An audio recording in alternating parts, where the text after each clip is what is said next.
নিজ রুমে বসে ব্যবসার হিসেব করছিলাম। পাশের রুমে আমার স্ত্রী একটা মেয়ের সাথে কথা বলছেন। মেয়েটি আমাদের পাশের ফ্ল্যাটে বেশ কয়েকদিন যাবৎ থাকছেন। তারা নানান বিষয় নিয়ে আলোচনা করছেন। ওনাদের কথাগুলো স্পষ্ট আমার কানে ভেসে আসছে। নিজ কাজের দিকে একটু মনোযোগ দিলাম, কিন্তু কিছুতেই হিসেব মিলাতে পারছি না।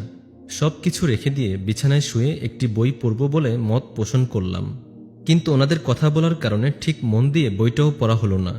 তাই ভাবলাম কি নিয়ে কথা বলছেন ওনারা তা একটু শুনি।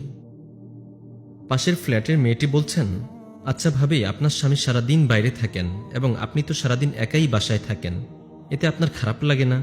আপনি চাইলে তো আমার মতো একটা ছোটখাটো জব করার মাধ্যমে সময়টা পার করতে পারেন।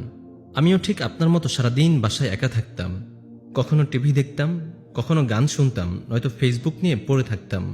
হঠাৎ করে একদিন সিদ্ধান্ত নিলাম, একটা জব করলেই তো আমার সময়টা পার করা যাবে। স্বামীর কাছ থেকে নিজের হাত খরচের জন্য টাকা চাওয়াটা নিজের সম্মানে লাগে।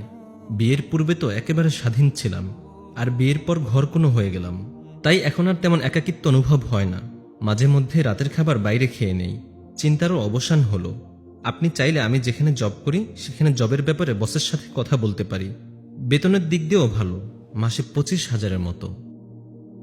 পাশের ফ্ল্যাটের ভাবির কথা শোনার পর আগ্রহ বেড়ে গেল। দেখি এ ব্যাপারে আমার স্ত্রীর মতামত কি। আমার স্ত্রীর কথা গভীর মনে শুনে যাচ্ছি। সে বলছে, ভাবি, আসলে আমার স্বামী বাসায় থাকা অবস্থায় যেমন আমি একাকিত্ব অনুভব করি না, ঠিক তেমনি তিনি বাসায় না থাকলেও ওনার অবর্তমানে একাকিত্ব অনুভব করি না। ভাবি অবাক হয়ে প্রশ্ন করলেন, মানে? আমার স্ত্রী শান্তভাবে বললেন, আপনাকে ব্যাপারটা একটু বুঝিয়ে বলি। শুরুতে আমার প্রতিদিনকার রুটিন সম্পর্কে একটু বলি। আমার রুটিন অনুযায়ী রাতের শেষ ভাগে, অর্থাৎ ফজরের ওয়াক্ত শুরুর ঘণ্টাখানেক আগে ঘুম থেকে উঠে অজু করে স্বামীর অজুর পানি উঠিয়ে রাখি। তারপর স্বামীকে জাগিয়ে দিয়ে প্রথমে তওবা করি। তারপর তাহাজ্জুদের সালাত আদায় করে অল্প কিছুক্ষণ কয়েকটা সূরা তেলাওয়াত করি। আমার স্বামীও তেলাওয়াত করেন। তারপর ফজরের আজানের পূর্বেই আমার স্বামীকে মসজিদে পাঠিয়ে দেই। তার কারণ হলো, সবার আগে আজানের পূর্বে মসজিদে গেলে খুব বেশি সওয়াব পাওয়া যায়। ফজরের আজান হয়ে গেলে সালাত আদায় করি ও আল্লাহর দরবারে ক্ষমা প্রার্থনা করি। সালাত আদায় করার পর জিকির করি। মসজিদ থেকে স্বামী বাসায় এসে গভীর মনে আমার কোলে মাথা রেখে কুরআন তেলাওয়াত শুনেন। সূর্যোদয়ের 12 মিনিট পর আমরা একসাথে ইশরাকের সালাত আদায় করি। সালাতের পর তিনি আমার সাথে রান্নার কাজে যথেষ্ট সাহায্য করেন। শুরুতে 1 কাপে চা বানিয়ে আমরা দুজন খাই। তারপর এক চুলায় আমি তরকারি ও অন্য চুলায় তিনি ভাত রান্না করেন, আর সাথে অনেক গল্প করি। ভাত রান্না শেষ হয়ে গেলে ওনাকে ফ্রেশ হতে পাঠিয়ে দেই। তারপর তিনি ফ্রেশ হয়ে ভেজা চুল নিয়ে আমার সামনে দাঁড়িয়ে থাকেন। আমি খুব যত্ন সহকারে মাথা মুছে দিয়ে ফ্রেশ হতে যাই।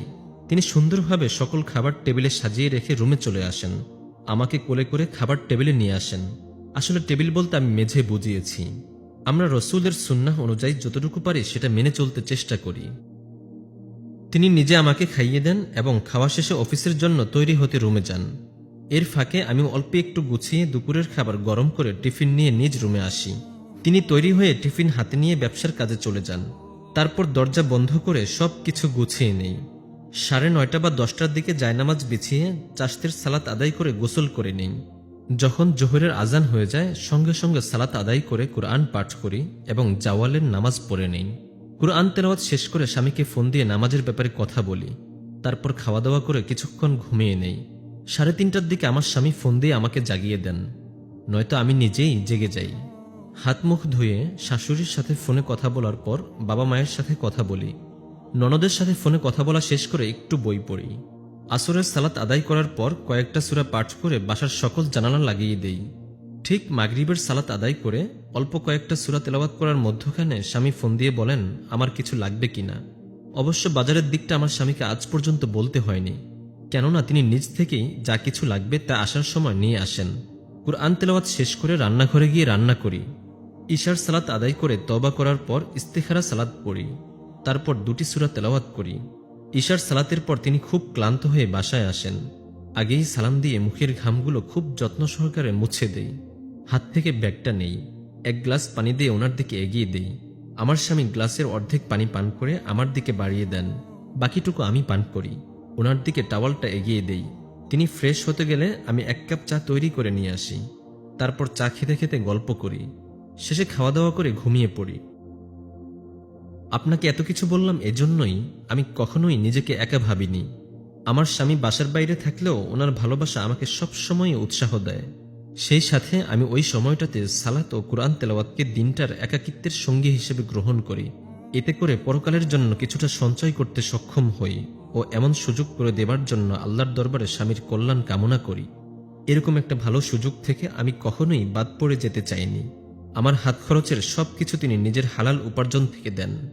বিয়ের দিন তিনি আমাকে একটা বাক্সের মতো জিনিস দিয়েছিলেন। রাতের বেলা তিনি বাসায় এসে সেই বাক্সে 10 টাকা 5 টাকা করে দেন। এতে করে অল্প অল্প করে অনেক টাকা জমা হয়ে যায়। কি প্রয়োজন বাইরে বের হয়ে পরপুরুষের ওই লোলুপ চোখের খোরাক মেটানো? আমার কাছে আমার স্বামী এবং ইবাদতই পরম বন্ধু। আলহামদুলিল্লাহ, এই বন্ধুদের নিয়েই বেশ ভালো আড্ডা দিই প্রতিদিন। আল্লাহর রহমতে বেশ ভালো আছি, আলহামদুলিল্লাহ।